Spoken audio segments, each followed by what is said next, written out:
पढ़ाई के अलावा जीवन में कुछ नहीं होना चाहिए, क्योंकि देखो अब जो समय आ गया है ना, ये समय आ गया है एकदम दम से मेहनत करने का, एकदम लग जाओ, जुट जाओ, ठीक है। तो अपन ऐसा कर लेते हैं, अच्छा पहले आप लोग कुछ सवाल ले लेते हैं ना, कुछ क्वेश्चंस आपके दिमाग में हो, है ना, फिर अपन प्लान बना लेते हैं क्या करना है अब अपने को। सनी का कहना है, सनी क्या कह रहे हैं देखिएगा, सनी का कहना है मालिक मैं सेकंड ड्रॉपर हूं, मार्क्स फिर भी कम आ रहे हैं, क्या करूं, कुछ समझ नहीं आ रहा, मेहनत भी कर रहा हूं फिर भी। सनी बेटा देखिए, कई बार हमें लगता है कि हम लगातार बहुत समय तक बैठे रहते हैं पढ़ने के लिए, तो हमको ऐसा इल्यूजन डिल्यूजन टाइप का होने लगता है कि यार हम बहुत ज्यादा पढ़ रहे हैं लेकिन नंबर नहीं आ रहे हैं। तो यहां पर बात आती है इफेक्टिव स्टडी की। जो तुम पढ़ रहे हो, क्या तुमने उसमें कंप्लीट आउटपुट निकाल करके देखा कि कितना आ रहा है? ऐसा तो नहीं कम बैठे तुम 2 घंटे हो लेकिन आउटपुट आधे घंटे का ही निकल रहा है। तो अपने आप को थोड़ा सा अपने गिरेबान में झांको, और कोई मतलब इस डिलेमा में मत रहो कि आपको लगे कि नहीं हम तो पढ़ रहे हैं और बस अब हो जाएगा, ऐसा मत सोचो। अब आप ना अपना एनालिसिस खुद सेल्फ एनालिसिस करो। अगर आपके अंदर कमियां हैं तो उसको कॉपी में लिखो, किसी को दिखाने की जरूरत नहीं है वो, लेकिन अपने आप को सुधारना है तो वो कमियां आपको कॉपी में लिखनी पड़ेंगी। तो वो अब आप लिखिए, और लिखने से काफी समस्याएं सॉल्व होती हैं। तो आपको जो लगता है कि यार हो सकता है कि तुम 2 घंटे पढ़ रहे हो लेकिन कुछ और थॉट तुम्हारे दिमाग में आ रहे हैं, है ना, जमाने भर की चीजें सोच रहे हो, और एक और आपने अभी रेस्पॉन्सिबिलिटी देख ली तो आपको लग रहा होगा अरे यार अब हो पाएगा नहीं हो पाएगा, छोड़ दो उसको भाई। सबसे पहला काम जो करना चाहिए अभी इस समय, वो पुरानी बातें छोड़ देनी चाहिए।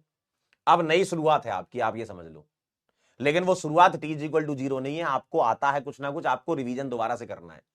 तो आपको जो मैं टेस्ट दूं उसको आप सॉल्व करिएगा 1 घंटे के अंदर, ठीक है। और पुराने पीछे के जो लेक्चर्स में हमने क्वेश्चंस किए हुए हैं, हमने थ्योरी जो पढ़ी हुई है, उनको रिवाइज करिए आप बार बार, ठीक है। बार बार जितना बार रिवीजन कर पाए करते रहिएगा, ठीक। तो ये वाली चीज आपकी सॉल्व हो जाएगी उससे, कि आपको लग रहा होगा आप बहुत पढ़ रहे हैं लेकिन आप आउटपुट अपना बढ़ाइए। आप पढ़ने के घंटे मत बढ़ाइए, आप ये देखिए कि 14 घंटे पढ़ा तो क्या तुम्हारा 11-12 घंटे का आउटपुट निकल पा रहा है कि नहीं निकल पा रहा है, ठीक है। तो उस पर फोकस करिए। मालिक मैं बहुत मेहनत की पर उतना अच्छा रिजल्ट नहीं आया, पर कोशिश करता रहूंगा, बिल्कुल ये वाला एटीट्यूड होना चाहिए। हो जाता है कई बार ऐसा होता है, ऐसा नहीं कि पेपर, लाइफ में भी कई बार ऐसा होगा, आप एफर्ट डाल रहे हैं, ऐसा मैं मना नहीं कर रहा हूं, लोग एफर्ट डालते हैं लेकिन फिर भी रिजल्ट नहीं मिल पाता है। तो इसलिए तो बोलते हैं 2-3 चीजें जब एक साथ संगम बनता है उसका, तभी रिजल्ट निकलता है ना। जो आप पढ़ते हो वो हो जाए, और टाइमिंग सेट हो जाए आपकी, और ऊपर वाले की कृपा हो जाए। तीनों चीजें अगर एक साथ मिल जाती हैं तब जाके आप कुछ कर पाते हो, है ना। तो होता ना एक बार कि टाइम भी तो सही मिलना चाहिए, है ना। मतलब होता ना कि आप कितना भी कोशिश कर लो, कितनी मेहनत कर लो, आपको नहीं अचीव हो पाता वो चीज। तो उस चीज के आप इंतजार में मत रहिए, अपनी कोशिश करते रहिएगा। हो सकता है कि आपको अप्रैल में वो टाइम मैच कर जाए और ऊपर वाले की कृपा हो जाए काम आपका, है ना। तो कई बार ऐसा होता है लाइफ में, है ना। तो आप ये ध्यान रखिए, आप अपना चलते रहिए अपने पेस पर, कंसिस्टेंसी के साथ लगे रहिएगा। Sir can I challenge coordination compound question 22 Jan shift 2 in D part they have CFSE in delta O but it must be delta T if unit is delta O the answer must be around -0.3। आपको लगता है कि challenge करने लायक है तो कर लीजिए, है ना। वो थोड़ा अपने अपने तरीके से देख लीजिए कौन सा क्वेश्चन आपको लग रहा है चैलेंज करना है तो, है ना। सर मैंने बहुत ट्राई किया बट नहीं हो पाया सर, मेरे 66 ही बने 28 जनवरी शिफ्ट 2 में लगे। हिमांशु देखिए, ये जो बात है ना, जो आपके नंबर इतने आए हैं, इसमें आपको ना थोड़ा रिवीजन बढ़ाना पड़ेगा, ठीक है। अगर आपको आगे जाकर के अच्छा परफॉर्म करना है तो आप रिवीजन के घंटे बढ़ाइए, आप सभी सब्जेक्ट को थोड़ी तवज्जो दीजिए। कई बार ऐसा होता है कि हम किसी एक सब्जेक्ट में लगे रहते हैं, आपको उसमें मजा आता, आपको लगता नहीं यही करना चाहिए। आप सभी सब्जेक्ट को बराबर बराबर टाइम दीजिए, और सभी सब्जेक्ट के जो भी टीचर से आप पढ़ते हैं उनके नोट्स उठाइए, उस नोट्स को रिवाइज करिए, जो क्लास में क्वेश्चन कराए हैं वो करिए। और जितना ओवरऑल पेपर की बात करें तो पिछले साल जैसा पेपर आया था लगभग वैसा ही पेपर रहा है लगभग सभी शिफ्ट का, अगर एक आध दो शिफ्ट ऐसी छोड़ दें, किसी में कुछ पोर्शन हैवी पूछ लिया गया था। लेकिन अगर मैं बात करूं ओवरऑल स्टडी की, कि अगर आप साल भर लगातार कंसिस्टेंसी के साथ मेहनत कर रहे थे, पढ़ रहे थे, तो आपके लिए कोई बहुत ज्यादा मुश्किलें नहीं आई हैं। मुश्किलें इन द सेंस ये आई हैं कि कोई सवाल थोड़ा सा लेंदी हो गया है तो थोड़ा ज्यादा टाइम लगा उसको सॉल्व करने में। तो कहीं कोई एक सवाल ऐसा भी था कि जिसको जल्दी भी सॉल्व कर पा रहे थे तुम, है ना। तो ये थोड़ा सा बैलेंसिंग जरूरी होती है, और वो बैलेंसिंग तुम तैयारी में सीखते हो, और तैयारी में जितने क्वेश्चन लगाते हो, कई बार तुमसे सवाल पहली बार में बन जाता है, कई बार नहीं बनता है। तो पेपर में भी ऐसा होता है आपके साथ। तो आपको थोड़ी स्ट्रेटजी क्वेश्चन सिलेक्शन की भी बनानी है कि तुम्हें कौन सा क्वेश्चन पहले अटेम्प्ट करना है, कौन सा बात करना है, और वही क्वेश्चन की जो अटेम्प्टिंग जो सीखोगे वो मैं आपको अभी टेस्ट पेपर्स दूंगा, तो उसके हिसाब से आप अपनी वैसा पेस बना लेना कि कौन सा क्वेश्चन तुम्हें सिलेक्ट करना है ना। तो वो शॉर्ट सिलेक्शन तुम्हें पता होना चाहिए ना भाई। जैसे कोई क्रिकेट खेलता है, अब शॉर्ट पिच गेंद आई तो उसको पहले से पिक करना पड़ता है ना कि भैया ये गेंद शॉर्ट पिच आएगी। तो वैसे ही तुम्हें सवाल को पिक करना पड़ेगा कि भाई ये सवाल बहुत बाउंसर निकल गया है ना। वो तुम्हें पता करना पड़ेगा, आपको पता करना पड़ेगा कि भाई ये वाली तो एकदम स्लॉट में आई है बॉल। तो ये क्वेश्चन से ही तुम्हें सिलेक्शन मिल पाएगा। तो क्वेश्चन प्रैक्टिस करिए, और क्वेश्चन तुमको अलग से कहीं कुछ नहीं करना। क्लास के अंदर आपको इतने मोर देन सफिशिएंट क्वेश्चन करा रखे हैं, आप उन्हीं को बार बार कर लें तो आपका काम बन जाने वाला है। ठीक है। अच्छा परफॉर्म मतलब कितना? देखो अप्रैल अटेम्प्ट में आप कम से कम 150 प्लस नंबर तो आप टारगेट करें, मतलब 200 प्लस आए तो बहुत अच्छी बात है ना। लेकिन 150 के ऊपर नंबर तो आपको लाने ही पड़ेंगे एनी हाउ, है ना। 200 के ऊपर नंबर लाएं तो बड़ी अच्छी बात है। तो आप अपना टारगेट सेट कर लें। ठीक है सर, क्या पॉसिबल है 100 से 220 जा सकते अप्रैल तक? मैं और सर मेरे को जाना है तो आईआईटी ही, नहीं तो फिर कुछ और देख लूंगा। तो क्या अप्रैल देना चाहिए मेरे को? देखो आपके पास अप्रैल अटेम्प्ट का ऑप्शन है तो इसको आप एक अपॉर्चुनिटी की तरह लीजिए, एक चैलेंज की तरह लीजिए इसको, कि भाई अगर मेरे अभी 100 नंबर आ रहे हैं तो मैं 220 ला सकता हूं। 100 से 200 करना कोई बहुत बड़ी बात नहीं है। बस सवालों के सिलेक्शन में आपने दिक्कत कर दी इसलिए 100 नंबर आ रहे हैं। अगर तुम्हारे 100 नंबर आ रहे हैं इसका मतलब मैं ये मानता हूं कि तुम्हारे अंदर वो बेसिक्स क्लियर हैं। अब कई बार ऐसा होता है सवाल में थोड़ा घुमा फिरा के पूछ लेते हैं। देखो आप लोगों में से कई ऐसे लोग होंगे जो मेरी बात से इत्तेफाक रख रहे होंगे, कई सवाल तुमसे पेपर में नहीं बने। आप बताना सही है कि नहीं है? कई सवाल तुमसे पेपर में नहीं बने, लेकिन जब तुम घर पे आए तो क्लिक कर गए थे कि अरे यार इस सवाल में तो ये करना था, अरे यार इस सवाल में तो ये करना था, अरे यार ये तो बहुत सिली मिस्टेक हो गई मेरे से। ऐसा होता है। तो इन्हीं सब चीजों को अगर तुम अवॉइड कर लेते तो तुम 100 से 200 पे खड़े होते आज, है ना। तो आपको ये चीजों का ध्यान रखना है। क्वेश्चन सिलेक्शन बहुत इंपॉर्टेंट होता है, सिली मिस्टेक ना हो जाए आपसे कहीं। ठीक है। 2 ड्रॉपर हूं 99% के लिए। ये क्या है? थोड़ा सवाल पूरा क्लियर लिखो। आप कैसे करवाने वाला सोच रहे हो, थोड़ा बता दीजिए, क्या प्लान है आपका? बेटा केमिकल पांडे, प्लान तो हमारा नहीं है, हम दोनों का, मेरा नहीं है, हमारा प्लान है।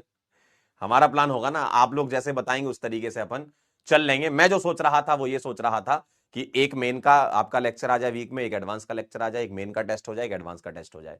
ठीक है। तो ये चीजें अगर आपके साथ हो जाएंगी तो आप अच्छा परफॉर्म कर पाएंगे, है ना। बताइए सर 175 आया है, 23 S1 एडवांस का उसी हार्ड लग रहा है। बेटा वही है, जो हार्ड लग रहा है उसको आसान बनाएंगे अपन। एडवांस लेवल के क्वेश्चंस की प्रैक्टिस करेंगे, एडवांस लेवल के आपको टेस्ट कराए जाएंगे। देखो करना आपको है, हम आपकी बस मदद कर सकते हैं। हम आपको बस एक, हम क्या है, हम सपोर्ट सिस्टम ही है ना। आपके लिए जो जो चीजें जरूरी हैं वो चीजें हम दे सकते हैं आपको, है ना। जैसे वीक में एक टेस्ट आप ले लीजिए हमसे एडवांस का, हम आपको अच्छे अच्छे क्वेश्चन निकाल करके देंगे, उसको सॉल्व करिए, उससे सीखिए, मेहनत कीजिए, उसमें लगिए सवालों के अंदर, है ना। ऐसे ही हम मेन का टेस्ट देंगे, मेन में आप सवाल ट्राई करिए। मेन में थोड़ी स्पीड ज्यादा होनी चाहिए, एडवांस में आपकी स्पीड थोड़ी कम भी होगी तो भी चलेगा, लेकिन क्लैरिटी होनी चाहिए सवालों में। तो एडवांस में आपके 16 सवाल, 15 सवाल, 17 सवाल, 18 सवाल होंगे, मेन में आपके 25 सवाल होंगे, है ना। तो वो सवालों के हिसाब से अपन चलेंगे। ठीक है सर, केमिस्ट्री देखकर पैनिक हो गए, आगे कुछ समझ नहीं आ रहा था कि क्या करें। बेटा लक्ष्मी, केमिस्ट्री देख करके मुझे लगता है आपने ये सोचा होगा कि हम सबसे पहले केमिस्ट्री को अटेम्प्ट कर लें, है ना। मुझे ऐसा लगता है आपने सोचा होगा कि हम पहले केमिस्ट्री को उठाते हैं, इसके सवाल हम डायरेक्ट देख करके कर लें। लेकिन इस बार मल्टी स्टेटमेंट सवाल पूछे गए थे, दो दो तीन तीन मिला जुला के रिएक्शंस पूछी गई थी, तो आपको थोड़ा उसमें टाइम देना पड़ेगा। ऐसा नहीं कि कोई सवाल आप 10 सेकंड में टिक लगा के आ जाओ। हो सकता है कुछ सवाल ऐसे भी थे, ऐसा नहीं है, थे। लेकिन अगर आप ये सोचो कि पूरी ही केमिस्ट्री ऐसी होती है, तो पूरी ऐसी नहीं होती कि आप 30 सेकंड में कर लो। काफी सवाल आप कर सकते हो, लेकिन जब आप सवालों को देख करके भी तो रिएक्ट करना है। पहले अपने मन में थोड़ी बना लेना है आपको। अगर तुम पहले अपने मन में सोच लोगे कि नहीं मेरे को तो यार ऐसे करना है, तो अगर तुम्हारे सामने कोई प्रॉब्लम आएगी तो उस प्रॉब्लम का सॉल्यूशन कुछ और होगा। आप दिमाग में बैठे हो कि हमारे पास जो सॉल्यूशन है हम उस सॉल्यूशन से उस प्रॉब्लम को टैकल कर ले। नहीं, आपको हमेशा अपने माइंड को एकदम खुला रखना है विचारों से, कि भाई कोई भी सवाल आया आपके पास, आपको सवाल की को उतनी इज्जत देनी जितनी वो डिजर्व करता है। भाई कोई सवाल आया, आपने पढ़ा, और ये वेरी करता है हर एक बच्चे पर, आपने कोई सवाल पढ़ा और किसी बच्चे ने को वो चीज क्लिक करेगी जो सवाल में छिपी हुई थी, तो उसने वो बना लिया जल्दी, आपको वो क्लिक नहीं करी तो आपने उसमें टाइम लगा दिया। तो ऐसे ही तो होता है। इसी चीज को ही तो आपको इंप्रूव करना है। कैसे इंप्रूव करेंगे? क्वेश्चंस की प्रैक्टिस करके। अब तुम्हें बहुत ज्यादा थ्योरी नहीं पढ़नी है, थ्योरी को एक बार दो बार रिवाइज करके क्वेश्चन प्रैक्टिस करो, क्वेश्चन ना बने तो थ्योरी पे जाओ। अब आपको रिवर्स इंजीनियरिंग करनी है यहां से, ठीक है? ठीक है, अब आपको रिवर्स इंजीनियरिंग करनी है। सर पढ़ा तो था बट रिवाइज नहीं था, बट अभी भी मैं कर रहा हूं ट्राई, बहुत लग रहा है कि नहीं हुआ तो। भाई ऐसा होता है, एक बार कोई चीज तुम्हारे साथ जीवन में हो जाती, तुमको लगता है कि अब सब लोग ऐसे ही है ना? किसी इंसान ने तुम्हारे साथ जीवन में कभी गलत किया होगा, आपको लग रहा है यार इस टाइप के तो सब लोग ऐसे ही होते हैं, ये धारणा होती है, इसको धारणा बोलते हैं, है ना? या आपने अपने अंदर अपने विचारों के अंदर ये धारणा बना ली कि ये तो ऐसा ही होता है, ये ऐसे होते हैं, ये सवाल ऐसे ही होते हैं। ऐसा नहीं होता। हर एक इंडिविजुअलिटी या क्वेश्चन या इंसान अलग ही होता है। अब आपको ये डिसाइड करना है कि तुमको इस तरीके उसको कैसे टैकल करना है, ठीक है? तो आपके अंदर जो भी डाउट्स आ रहे हैं, अभी उन डाउट को दोबारा से गिनने का समय नहीं है। अब तुम गिर गए, मान लो अब गिर गए, तो क्या तुम डेली रोते रहोगे कि यार हम तो जो है 4 तारीख को गिर गए थे? अब क्या तुम अगले साल भी यही बोलते रहोगे कि 4 फरवरी को हम गिर गए थे, 8 तारीख हो गई 4 फरवरी को हम गिर गए थे, 20 तारीख हो गई 4 फरवरी को हम गिर गए थे? तो ये क्या ऐसे गाते रहोगे क्या जीवन भर की 4 को गिर गए थे तुम? भाई गिर गए थे तो गिर गए थे, अब उठेंगे आगे बढ़ेंगे, और क्या, खत्म हो गया वो। कौन नहीं गिरता भाई? और सारी चीजें अगर बहुत आसानी से मिल जाएं तुम्हें जीवन में तो उसका मजा नहीं है। कुछ चीजें बहुत मेहनत से कमाओ तो उसकी इज्जत बड़ी होती है जीवन भर, है ना? तो करो इस बात में मेहनत, ठीक है? ठीक है सर, मेरी ओसी अच्छी नहीं है, शुरू से करना पड़ेगा, कैसे करूं? लेक्चर नोट्स, लेक्चर के नोट्स पढ़िए, रिवीजन करिए। कोई रॉकेट साइंस नहीं है। तुमको कोई ये नहीं बोल सकता कि नहीं आओ हम तुम्हें करा देंगे, वो बोलने को बोल देते हैं लोग, लेकिन अगर तुम्हारे पास सारी चीजें अवेलेबल हैं तो तुम बैच के अंदर जो भी पढ़ाया गया उसको पढ़ो है ना? बैच के अंदर जो तुमको पढ़ाया गया उसको पढ़ो, उसको रिवाइज करो अच्छे से। कई बार ऐसा होता है कि पढ़ते टाइम उतना ध्यान से नहीं पढ़ते थे, अब तुमको ठोकर लगी तो तुमको अब चीजें जल्दी समझ में आएंगी, ऐसा भी होता है, क्योंकि अब तुम जल चुके हो। और जल चुके हो तो दोबारा से वो चीज पढ़ोगे तो थोड़ी सी आपके अंदर शर्म नाम की चीज भी आ चुकी है ना? कई बच्चे ऐसे भी हैं कि जो ना पढ़ के भी गए थे, लेकिन अब उनको लग रहा है कि नहीं हम करें तो कैसे करें। तो मैं सही बता रहा हूं, आपने जो पहले गलतियां की हैं उसको दोबारा मत करो, और आप लगातार स्टार्टिंग से चालू हो जाओ। आईयूपीएससी के लेक्चर से स्टार्ट कर दो, सवाल लगाना धमाधम, जो नहीं बने उसकी थ्योरी देख लो, ठीक है? और जिनने अच्छे से नोट्स बना रखे हैं, अच्छे से मेहनत की है, जिनके अच्छे नंबर आ रहे हैं, वो एडवांस के लिए सीट बेल्ट बांध लो अपना, वो एडवांस की तैयारी करो, ठीक है? Sir please statement based provide करा दीजिए। बिल्कुल दुष्यंत जी, स्टेटमेंट बेस्ड सवाल दे देंगे आपको। और बताइए, स्टेटमेंट बेस्ड सवाल भी आपको मिल जाएंगे। एक बार रिफ्रेश कर लें क्या? How to do with 12th? बेटा वैसे प्रयास बैच मैंने सुना है ड्रॉपर का होता है, सौर्या आप 12th में है, 12th में है तो बोर्ड पे भी फोकस करना होगा, तो बोर्ड पे भी फोकस करें, बोर्ड का भी पढ़ें, है ना, साथ साथ। पॉपुलर में नहीं है क्या आज? अच्छा सर 80 आए हैं, 150 प्लस कैसे लाएं? F is equal to M A. ये क्या है भाई? ये आखिरी में क्या लगा दिया पगलू? ये लास्ट में तुमने क्या लगा दिया बताइए? लास्ट में क्या लगा दिया आखिरी में? 80 से 150 लाना मुश्किल थोड़ी है, आराम से ला सकते हो आप 80 से 150। कैसे ला सकते हो? अब तुम्हारी शिफ्ट का पेपर उठा के देखना एक बार, 80 नंबर जिस शिफ्ट में तुम्हारी आए हैं, अब उसका पेपर उठा के देखना, ठीक है? और उस पेपर को सॉल्व करने की कोशिश करना बिना देखे, टाइमर लगा के, और देखना कितने नंबर आ रहे हैं, है ना? एक बार ट्राई करना। तो वहां तक तुम पहुंच पा रहे हो कि नहीं पहुंच पा रहे हो? अगर वहां तक पहुंच गए इसका मतलब तुम पहुंच सकते हो, ठीक है? सर मेंस और एडवांस दोनों की एक साथ प्रैक्टिस कैसे करें?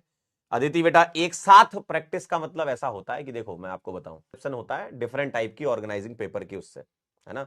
और ये कोई दिक्कत नहीं है, इसमें सोचना भी ऐसी चाहिए। लेकिन तुम एक बार बताओ, मेन में जो चीजें आई हैं क्या एडवांस में वो नहीं आएंगी? आएंगी ना?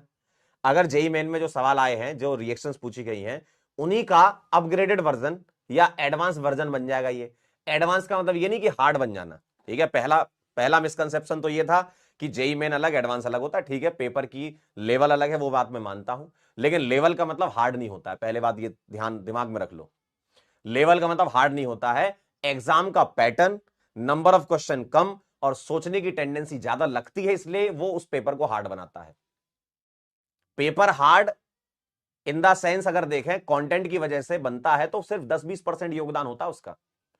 अगर कोई सवाल तुमको दिख रहा है ना एडवांस का, और with this followed by this, ये पी बनता है, ये क्यू बनता है, ये आर बनता है, एस बनता है, पी वाला ये टेस्ट देता है, क्यू वाला ये टेस्ट देता है, आर वाला ये टेस्ट देता है, पी वाले का जो है वो नॉन रिड्यूसिंग शुगर होती है, आर वाला रिड्यूसिंग शुगर, मतलब इस तरीके से पूरा का पूरा मिक्स करके सवाल बना देते हैं, आपके सामने पटक देते हैं, और वो बन जाता है 4 लाइन का, और आपको लगता है कि अब तो टफ सवाल आ गया है। पहले आप ये समझ लो, आप जेई एडवांस का पिछले साल का पेपर उठाओ, ठीक है, आज ही ये ट्राई करना। लास्ट ईयर जो पेपर आया था जेई एडवांस का, या लास्ट टू लास्ट ईयर आया था, उन एडवांस के सवालों को उठा करके सॉल्व नहीं करना, बस देखो और पढ़ो, उन सवालों को देखो और एक बार पढ़ लो। तो आज ही आप ये काम करिएगा, एडवांस के सवालों को देखिए, पढ़िए, आपको समझ में आ जाएगा कि सर इतना लंबा सवाल हो गया, इसमें पैराग्राफ आया है या मल्टीपल मैचिंग आई है। तो आप उन सवालों को जब पढ़ेंगे ना तो समझ में आ जाएगा कि आपको ना एक ठहराव चाहिए सवालों में, आपको ना सवालों में ठहराव चाहिए। जेई मेन में जैसे हम पढ़ लेते थे ना कि भैया diazonium chloride on reaction with CO2 HCl, आई है सेंड में रिएक्शन PHCl आंसर, वो जल्दीबाजी आपको चाहिए थी मेन में, वो जल्दी से सवाल करने चाहिए थे मेन में। एडवांस के सवालों में आपको ठहराव चाहिए, हर एक लाइन का सही मतलब समझना, हर एक लाइन को सही से पढ़ना, मतलब अपनी अंग्रेजी भी ठीक होनी चाहिए कि क्या मतलब निकल रहा है। कई बार क्या होता है, उन 5 लाइनों के सवाल को पढ़ करके गलत मतलब निकाल के भी बच्चे सॉल्व करके आ जाते हैं, और पूरे कॉन्फिडेंस में बाहर आके उनका गलत हो जाता है आंसर, कहते हैं अरे यार सर मैं तो ये समझ लिया था। कई बार हो चुका है ऐसा बच्चों के साथ। तो आपको ठहराव चाहिए सवालों में एडवांस के, आपको उन सवालों को पढ़ना है पहले। क्यों? क्योंकि वहां पर तुमको पूरा पेपर अटेम्प्ट नहीं करना, तुमको चुनिंदा क्वालिटी के सवाल अटेम्प्ट करने हैं जो तुमको एकदम कॉन्फिडेंस से समझा दें। मतलब सवाल तुमको समझ आ गया ना कि भाई ये चीज बन गई मेरे से, मतलब ये आपको तुरंत ही समझ में आ जाएगा, सवाल पढ़ के समझ में आ जाएगा कि भाई ये चीज मेरे से बन जाएगी, बस तुमको उसमें सॉल्व करना है। और एडवांस के बहुत कम सवाल ऐसे होते हैं जो डायरेक्ट होते हैं, आपको उसमें कुछ ना कुछ कलम या दिमाग चलाना पड़ेगा। और कभी भी तुम जेई एडवांस के सवाल उठा के देखना, फिर से एक बात बोल रहा हूं, अब की बार तुम क्या करना, पेपर के साथ सॉल्यूशन भी डाउनलोड करना, और देखना कोई भी सवाल ऐसा नहीं है, या बहुत कम सवाल ऐसे मिलेंगे तुमको 5-7-10% जो बहुत लंबे मेथड से या लंबाई में सॉल्व हो रहे हो। आप उठा के देख लो, पिछले साल का पेपर उठा लो, पिछले से पिछले का उठा के देख लो।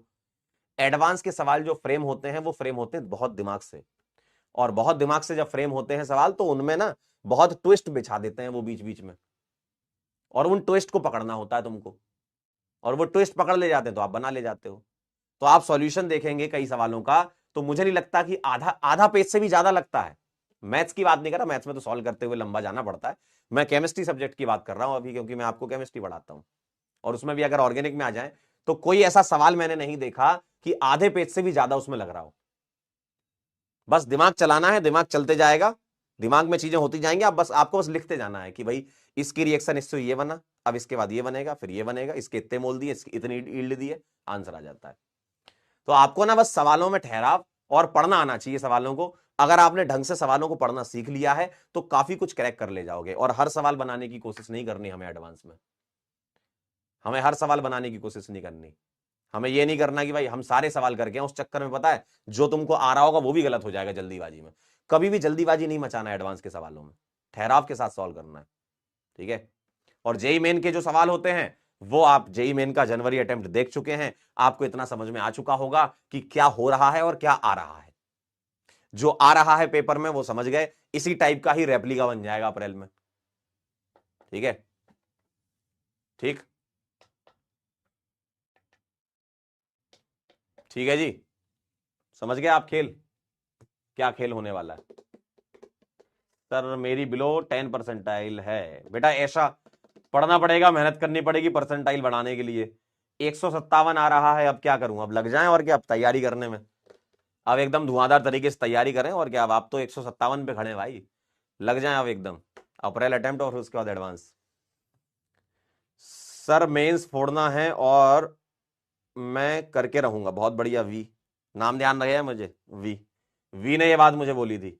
मालिक अप्रैल की प्रिपरेशन के साथ साथ वरुण वच को कैसे फॉलो करेंगे? बेटा साथ साथ में फॉलो करेंगे, क्या होता है, आपके पास बहुत टाइम है, 24 घंटे के अंदर आपको स्कूल तो जाना नहीं है ना। तो जब वरुण बैच आएगा तो उसको भी फॉलो करिएगा, और जब ये आएगा आपका मतलब जो बैच के अंदर टेस्ट हो रहे होंगे उसको भी फॉलो करिएगा, आराम से कर सकते हैं आप, कोई बड़ी बात नहीं है। ऐसा नहीं कि आपको लगे कि नहीं वरुण बैच आ गया तो हम ये दोनों फॉलो करो, वरुण बैच को भी फॉलो करो, इसको भी फॉलो करो, ठीक है। अपना रिवीजन तो खुद से करते ही रहो, अपना खुद का एक स्टैटिक प्लानर बना लो, है ना, कि भाई कम से कम इतना घंटा तुमको पढ़ना है और वो आउटपुट निकाल के रहो। थोड़ी क्या एफर्ट लगाने पड़ते हैं। होता क्या है, हम एक दिन 12 घंटे 13 घंटे पढ़ लेते हैं, अगले दिन हमारे 5 घंटे हो जाते हैं। तो थोड़ा स्टैटिक रहो उस चीज पे, अपने आप पे टिके रहो, जो अपने आप से तुम वादा कर रहे हो ना उस वादा को पूरा करो, टिके रहो उस पे, है ना, ठीक है।